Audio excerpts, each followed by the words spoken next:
If you've ever wiped Cheeto dust on your jeans mid-round, pulled off a Hadouken with muscle memory alone, or slapped an arcade cabinet like it owed you lunch money, then you are in the right place. Today, we're dialing the time machine straight to the 90s, a glorious era when arcades ruled the world, CRT screens lit our faces, and every quarter carried the weight of destiny. Grab your soda sticky tokens, folks, because we're diving headfirst into the 12 best 1990s arcade games, where the pixels were chunky, the action was wild, and every game was a rite of passage. Let's roll. Bingo!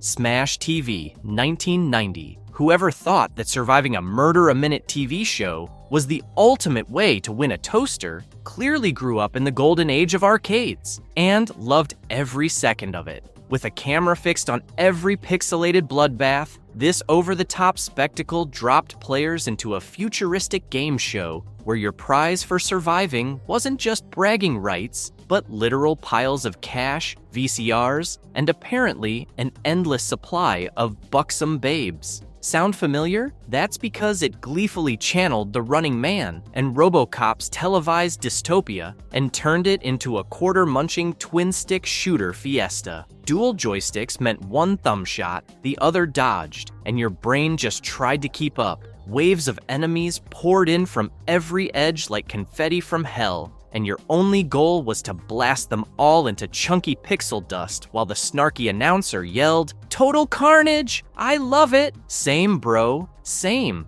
Every room cleared meant a new door, a new choice, and maybe, just maybe, another chance at the mysterious Pleasure Dome, assuming you hoarded enough keys and didn't die in a hailstorm of eyeball-searing lasers. It was a survival marathon, with loud colors, louder bullets, and the loudest memories of 90s arcade chaos.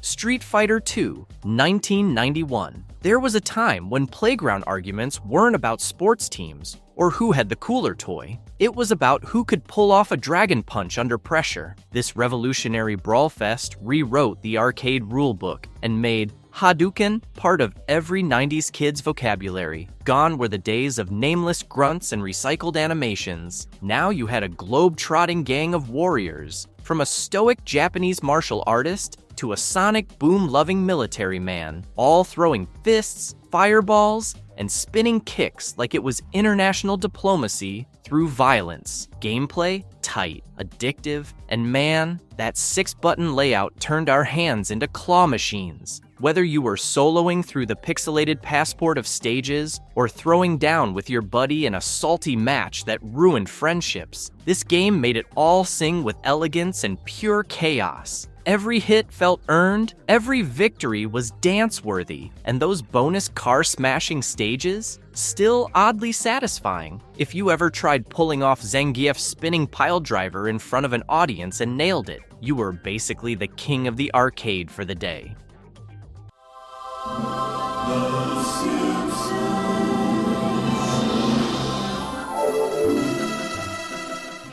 The Simpsons arcade game, 1991. Back when arcades echoed with laughter, button mashing, and the occasional duh, this unforgettable family outing brought Springfield's finest to pixelated life in the most chaotic way possible. What started with Maggie slurping on a stolen diamond like a pacifier turned into an epic rescue mission across 8 gloriously weird stages. From dodging shopping carts to battling creepy mascots, each level was like playing through a lost episode written during a sugar rush. And let's talk about the controls. 2 buttons, 1 joystick, and infinite childhood joy.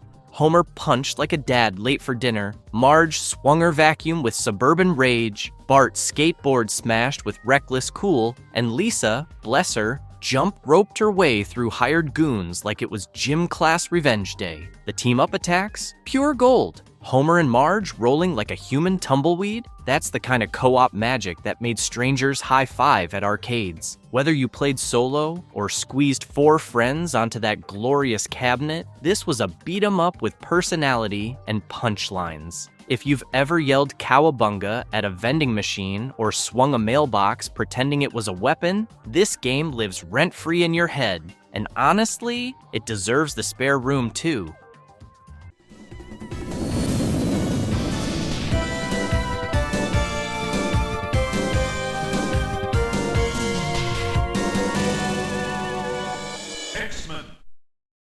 XMen, the arcade game, 1992. Before cinematic universes were a twinkle in Marvel's eye, there was a 6-player cabinet that made kids form alliances faster than you could say, Snick. This mutant-powered mashfest had all the color, chaos, and charm a 90s arcade could handle, and it came with not 1, but 2 screens side by side. Yep, it was so massive, it looked like it was built to invade arcades, not entertain them. Choosing from 6 iconic heroes, sorry, no Jean Grey, but we got Dazzler. Players button smash through waves of robo-goons, crocodile mutants, and a buffet of comic book baddies with powers as dramatic as their hair. What made this one extra spicy? Mutant powers that nuked the screen, but at the cost of your own health. Strategy, meet adolescent impatience, and the dialogue? Oh, chef's kiss. Welcome to die is still echoing through arcade hallways like a haunted catchphrase. Whether you were bamfing with Nightcrawler or zapping Sentinels as Storm, this was couch co-op energy in cabinet form. And nothing, I mean nothing, beat the rush of 6 sweaty kids uniting to slap Magneto back to Asteroid M. If you remember this gem, congratulations, you survived the golden age of arcade overload with style.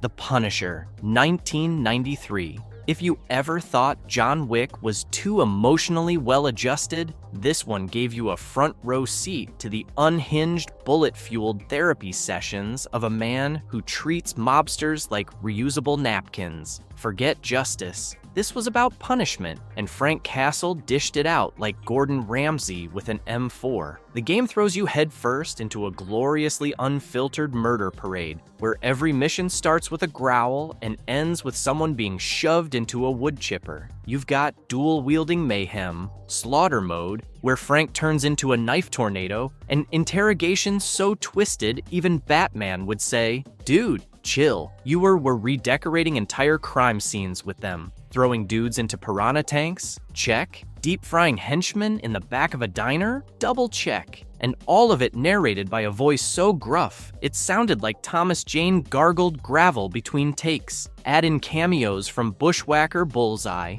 and a psychotic Russian who crashes your apartment like Kool-Aid Man with biceps. And you've got a game that's less Marvel hero and more murderous home makeover show. This wasn't just The Punisher. This was Frank Castle's bloody, bullet-riddled Broadway debut, and every level was a standing ovation in screams.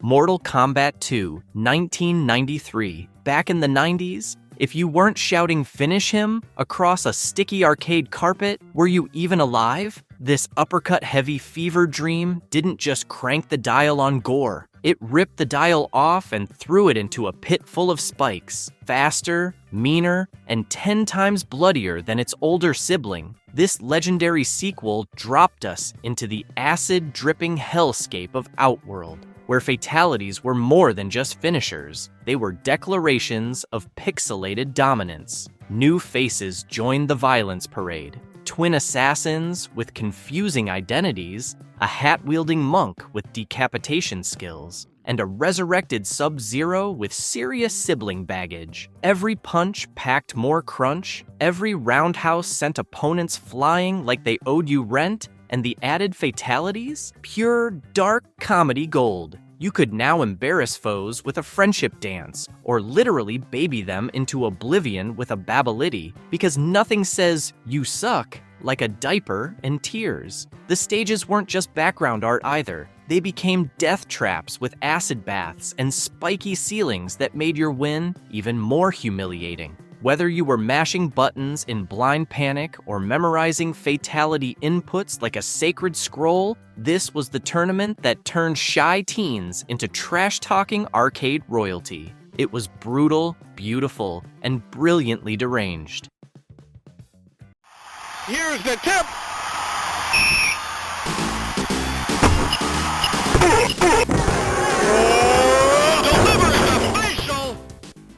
NBA Jam, 1993. Back then, if your idea of basketball involved realistic physics and rulebooks, this game straight up told you to take a seat. This was about sky-high dunks that looked like Michael Jordan fused with a space shuttle. 2-on-2 chaos reigned supreme as elbowing your opponent into another dimension wasn't just legal, it was encouraged. And when someone shouted, "He's on fire!" you didn't run for water. You kept feeding the rock until the net practically combusted. The announcer? Iconic. The gameplay? Ridiculously addictive. The visuals? Digitized player sprites that made it look like your favorite NBA stars got scanned into a fever dream. And those secret characters? Oh yeah, you weren't just ballin' with Scottie Pippen, you were dunking with Bill Clinton or a literal giant head mode. No foul calls? No shot clock stress, just pure, unfiltered adrenaline in pixel form. Whether you were shoving your way to a full-court slam or screaming in agony as someone dunked so hard they landed in a different zip code, this game made every arcade visit a sweaty, shouty, joystick-breaking event. It wasn't basketball, it was NBA Jam, and it absolutely brought the boom shakalaka.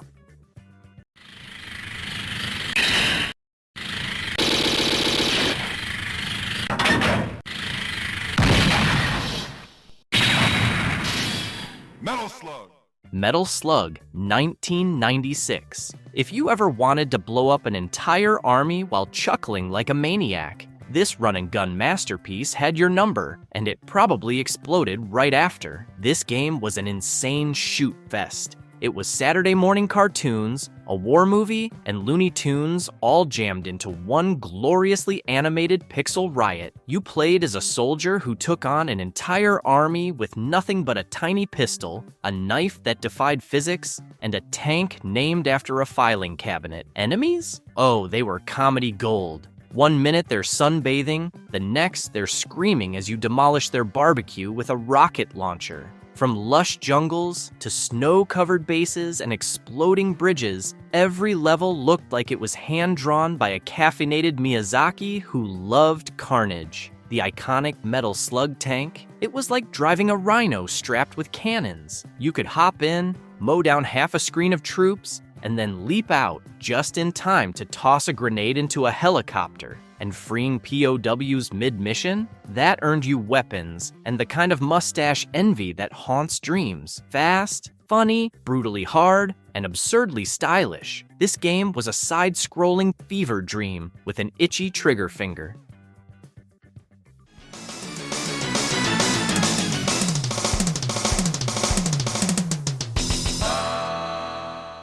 Daytona USA, 1994. Long before sim racing took itself way too seriously, this absolute beast of an arcade cabinet asked a simple question: do you want to go fast, with a side of cheesy vocals and blue skies? It was a full-blown, neon-lit NASCAR fever dream that lived and breathed speed, squealing tires, and a soundtrack so catchy you'd hum "Day-to-Na" while stuck in traffic. You weren't just behind the wheel of a car, you were piloting the Hornet, a roaring polygonal thunderbolt built for drifting around turns like you were dodging rent collectors. The moment you heard that rev and hit the gas, everything blurred into arcade nirvana. The force feedback wheel shook like it owed you money, the gear shifter felt like a weapon, and the Model 2 graphics, pure eye candy. Every track was a theme park of asphalt. From dinosaur statues to coastal skylines, each lap felt like a ride through Sega's idea of America, sponsored by adrenaline and chaos. And multiplayer?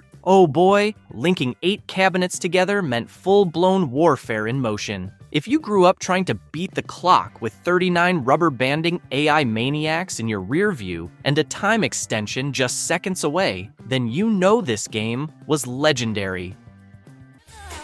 Everybody sing Everyone, come on.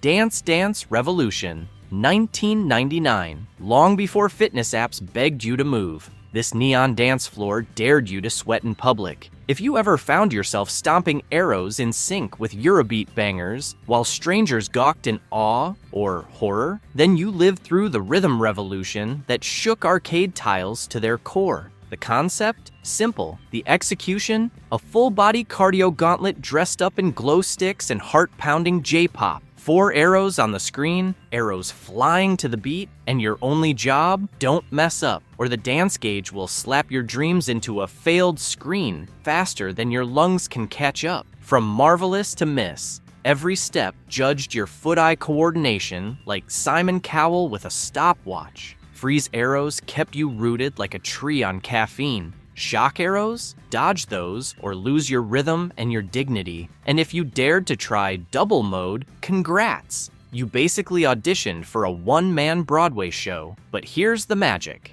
Whether you danced like a backup idol or flailed like a startled flamingo, the music, lights, and chaos made you feel epic. It wasn't just a game, it was a social event, a calorie burner, and a rite of passage. For every 90s kid who risked slipping in public for that perfect streak, this game left your soul and sneakers forever changed.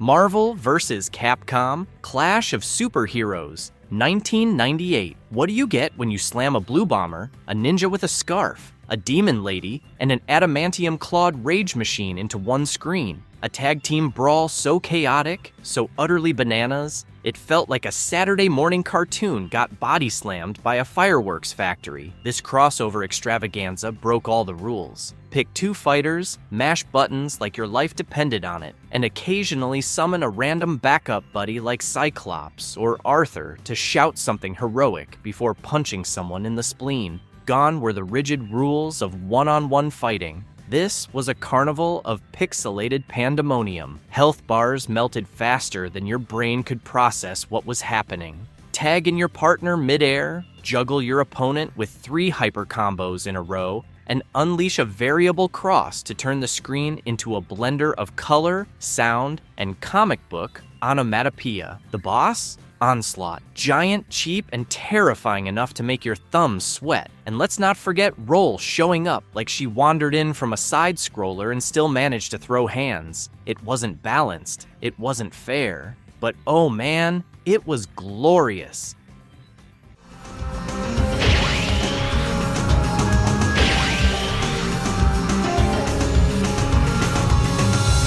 The House of the Dead. House of the Dead 2, 1998. If you ever blasted zombies in a European city while a guy shouted, "Don't come!" in the most awkward voice possible, congrats. You were part of one of the most gloriously cheesy horror shooting experiences of the arcade golden age. This gory thrill ride wasn't just a sequel, it was the sequel. Bigger monsters, better graphics, and enough blood-splattering headshots to make a vampire go vegan. Armed with light guns that made your hands ache from righteousness, you stepped into the blood-soaked shoes of James and Gary, 2 agents with perfect aim, questionable dialogue, and 0 vacation days. Every step was on rails, but the chaos? Off the charts. You were diving into sewers, saving panicking civilians, and unloading rounds into twisted bosses like a fish-headed trident god, a chainsaw maniac, and an overgrown science experiment called Emperor, who looked like he subscribed to both bodybuilding magazines and cults. Oh, and Goldman? That smooth-talking villain had Bond villain energy and a flair for dramatic exits. He literally jumps off a building after monologuing about humanity's doom. So, which of these classics did you absolutely dominate, or which one stole the most of your lunch money? Drop your favorites in the comments below, and while you're at it, smash that like button harder than a Mortal Kombat uppercut. Don't forget to subscribe to the channel because we've got more retro chaos, modern madness, and pixel-perfect nostalgia coming your way. Until next time, keep your aim sharp, your combos clean, and your quarters ready. Peace out, arcade warriors.